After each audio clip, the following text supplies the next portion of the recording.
Add graphic elements to your page by using the icon element. Bring icons onto your page by going to the element drawer.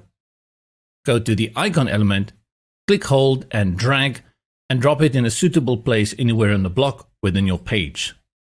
To interact with it, select it, and then you can resize it by grabbing the handles and get it to a size that is convenient for your purposes. For more precise control, go to the Options toolbar, and on the left you will see the icon options. Let's switch out the icon, and we have the option between outline versions and glyph versions. You can also filter it here with the categories. I'll put it here on shopping, and let's look for cart.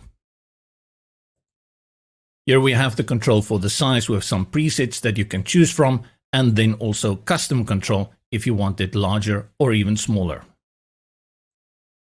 Style it up by adding a background, and we have a fill, outline, and no background. Let's put it on fill, and then we go over to the color options and change the background color, and also change the icon color. If we go back to the background, we can change the size of the background and choose between sharp edges for the corners, a circle, and of course again custom styling where we can change the corners to a suitable option that suits our needs. Take note that the icon comes with a hover state.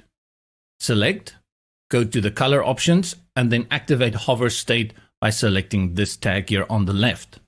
Now I can set independent background, borders, shadows, and icon colors for the hover state.